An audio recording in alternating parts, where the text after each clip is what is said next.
Yes, this is Nnamdi Kanu's case, yes, which is a recurring decimal in our judicial process since 2015, and it will continue to be until the courts do the needful and the government does the needful. This particular one is an originating summons, which was filed on the 7th of April, 2022. And it was before this Honorable Court, the Honorable Justice Inyan Eko of the Federal High Court, Abuja. Essentially, we are asking for determination of certain questions. Whether the extraordinary rendition by force, after torture, after blindfolding, after being chained, after being put in an isolated, solitary confinement of Nnamdi Kanu from Kenya, where he had voluntarily entered as a British citizen on the 19th of June 2021, and then forcibly renditioned back to Nigeria on the 27th of June 2021, whether it occurs with local and international laws, and whether it occurs with Section 15 of the Extradition Act, Laws of the Federation of Nigeria, 2004. We are invoking what we call the doctrine of specialty also. Our contention is that only extradition proceedings will enable you bring back a citizen from another country to Nigeria, or from Nigeria to another country. Indeed, we give the example of this police officer,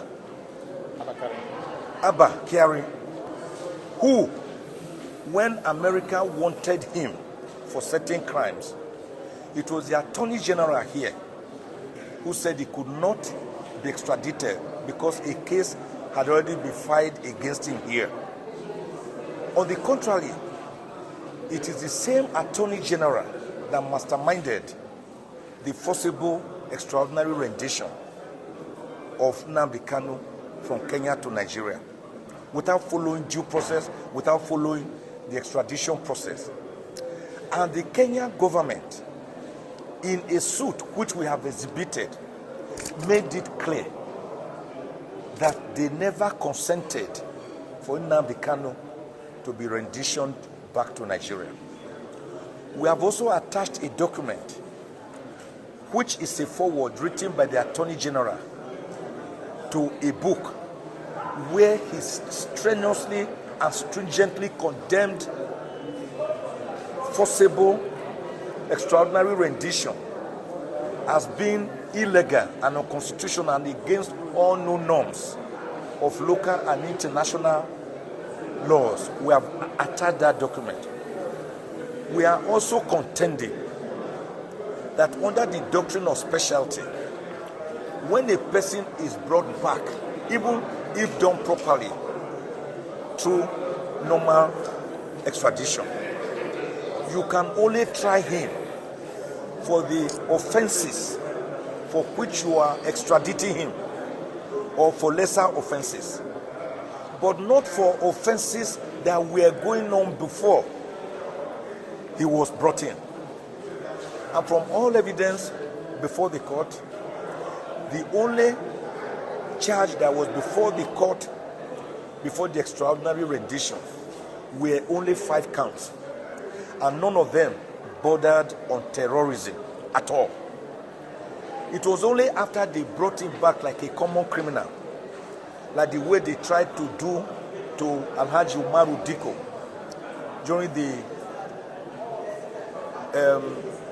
during the time of Buhari, after he overthrew President Shehu Shagari, and the man was drugged and put in a crate before eagle-eyed British police officers discovered him in a crate, drugged.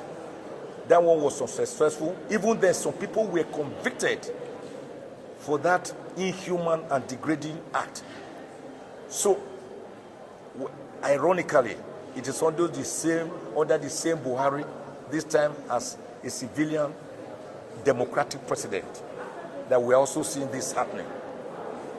So, it was after he was brought back, Nnamdi Kanu was brought back, that they amended the 5-count charge, first to 7-count charge in January last year, and then again to 15 counts.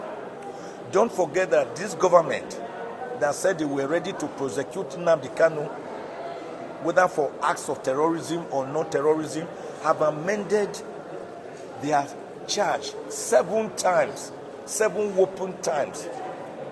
One of the reasons I'm going to crusade seriously from now onwards for the amendment of the Administration of Criminal Justice Act, ACJA. You cannot say a prosecution can continue forever to amend its charges. You are supposed to have investigated the case thoroughly, and you are sure-footed that a person has committed a crime before charging him to court. Why should ACJA give an open-ended permission to the prosecution to continue to amend? At times they even amend to accord with evidence already laid. That is not good for the defendant. That is not a good law. I'm going to crusade for an amendment of that portion of the Administration of Criminal Justice Act of 2015. Now, after they now amended to 15, we came to the Federal High Court here before Justice Binta Nyako, who struck out 8 of the 15 counts. The remaining 7 counts, we were not satisfied. We took them to the Court of Appeal. That is why I told you that the case is a recurring decimal. We won at the Court of Appeal again. The remaining 7 counts were struck out by the Court of Appeal. More importantly, the Court of Appeal made an order that Nnamdi Kanu was discharged. In other words, having now been discharged of the remaining 7 counts plus the other 8 counts, it means that Nnamdi Kanu became a free man, as free as the air. Not only that, the Court of Appeal made a very, very historic and prodigious pronouncement. They said Nnamdi Kanu should never again be arraigned in any court of law in Nigeria on any of the existing counts which had now been finally dismissed. And that more importantly, he should never again be detained. In other words, from 13th of October 2022, when the Court of Appeal delivered their judgment, Nnamdi Kanu became a free man. But the federal government surprisingly went to the same Court of Appeal before another panel to obtain an order for stay of execution. So we are having a sorry situation, a very, very pathetic situation, where the federal government of Nigeria, a whole federal government of Nigeria, went to court to get an order for stay of execution of the liberty of his own citizen. Because that is, in effect, what the order meant. Compare with America, for example, from where we borrow our presidentialism. America will go to a country. They will go and take out their citizen, even if kept in a cell, a solitary confinement, because they believe in the humanity of their citizens. But here is a federal government dehumanizing its own citizen, committing terrorism against its own citizen. Against its own citizen. That's what the federal government has been doing. Now, they then appeal to the Supreme Court. Since 18th of October 2022, after they appealed, they started stalling. They will make sure the matter did not go on. They will file processes, they will not serve us. Of course, the matter again came up just last week. And the Supreme Court, being very busy with all these time-bound election petition and pre-election matters, graciously gave us the 14th of September this year to come and take the main appeal. I believe that God will do the needful. So the case here, therefore, is predicated because we filed this case even before the Court of Appeal judgment. This case was filed 7th of April 2022. The Court of Appeal judgment was 13th of October 2022. All the prayers we are asking for in this particular case have already been answered by the Court of Appeal in its judgment positively in our favor. So it means that by the grace of God, the 50 billion naira damages we are claiming from the federal government for the brutal treatment of Nnamdi Kanu and its extraordinary rendition, and the 100 million naira we are claiming as cost for the suit are good to go by the grace of God. So this case has been adjourned now to the 7th of July for us to have an argument. Sorry? 11th of July.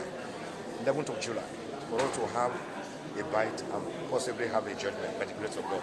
So Nnamdi Kanu's case, until the federal government allows Nnamdi Kanu to go, until the federal government frees Nnamdi Kanu, his case will continue to be like a whitlow on your index finger that gives you sleepless night.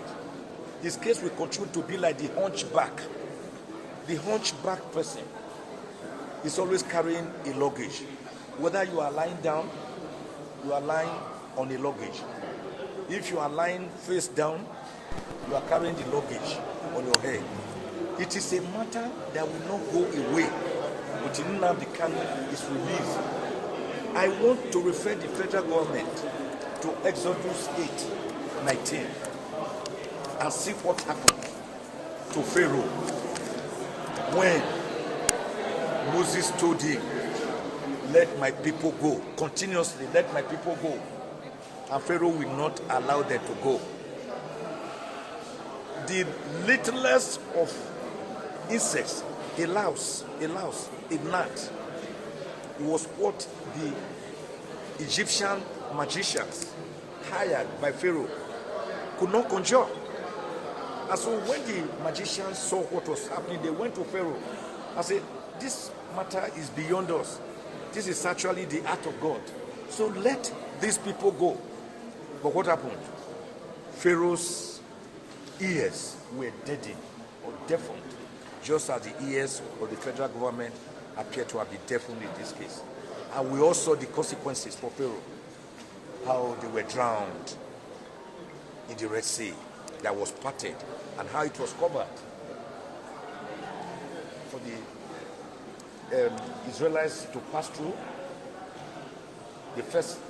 God first opened it for them to pass through, and then convert it to drown the Egyptians. I don't want that to happen to the federal government.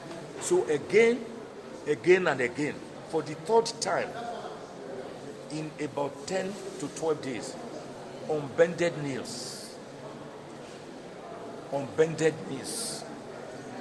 I beg President Muhammadu Buhari to release Nnamdi Kanu today, unconditionally, without any condition attached. Because even the AU, African Union, has said it should release him. Even the United Nations Human Rights Commission has said it should release him since July 2022.